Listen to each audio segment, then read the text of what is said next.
Well, growing locally, selling globally is the theme of that Ag Outlook Forum. RFD-TV's Sarah Mock reports from Arlington, Virginia.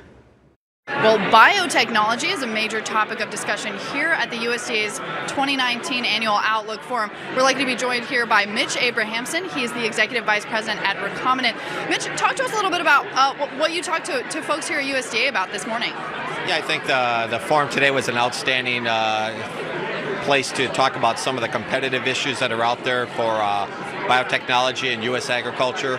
I think the discussions around the regulatory hurdles that are plaguing the U.S. relative to some other countries in the world really highlighted the need for us to make some decisions and to identify the right regulatory framework for us to move forward with innovative technologies. In particular, for our company, we're focused on gene editing of animals for welfare and health improvement. And our ability to go out internationally with this technology is clearly distinct and than what we can do in the U.S.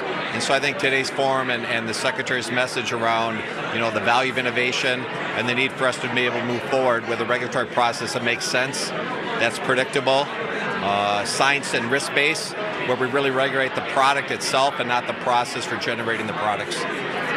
Talk to us a little bit about what that means in terms of kind of boots on the ground at USDA. What kind of rules do you need to be able to move your business forward, move ag forward?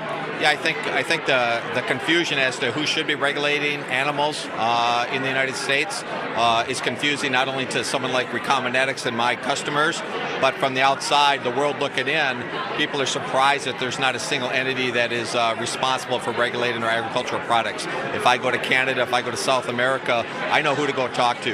In the United States, discussions between FDA, USDA are confusing to my customers as well as the consumers out there and wondering, what is this technology going to do and how do we keep our competitive advantage in the United States? Now, I think there's so much conversation around who does the regulating, what the regulations are.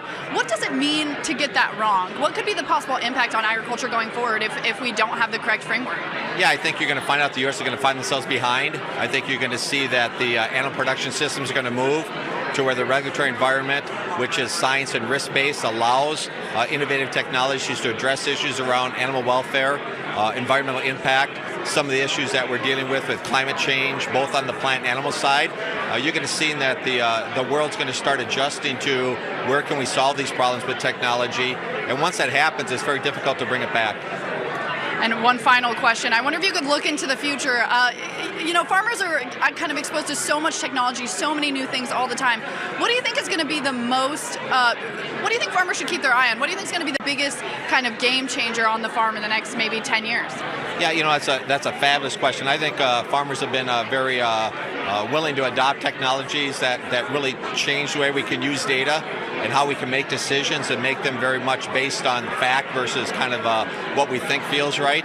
But I think the farmers also have to realize that the consumer is got a big voice in this, and we have to listen to the consumer to make sure we understand what they're looking for. And the message to consumers is that they want safe, healthy food products, but they really do care about the impact on the environment.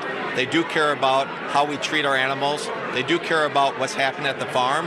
And so I think as the farmers today in the U.S. and around the world start thinking about what are the key issues that we have to look for in 10 years, they're not going to necessarily be the same ones who look 10 years back. They are going to be about what is the impact of agriculture and how do we support healthy diets around the world.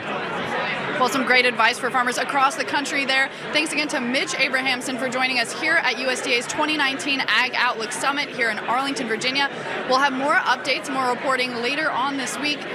Until then, back to you in the studio. And as always, Sarah, thank you very much. Of course, that event wraps up today. Last year, they attracted nearly 1,600 stakeholders to the Outlook Forum. Well, more than 60 farm groups pushed the Trump administration to reconsider crop insurance cuts in next year's budget.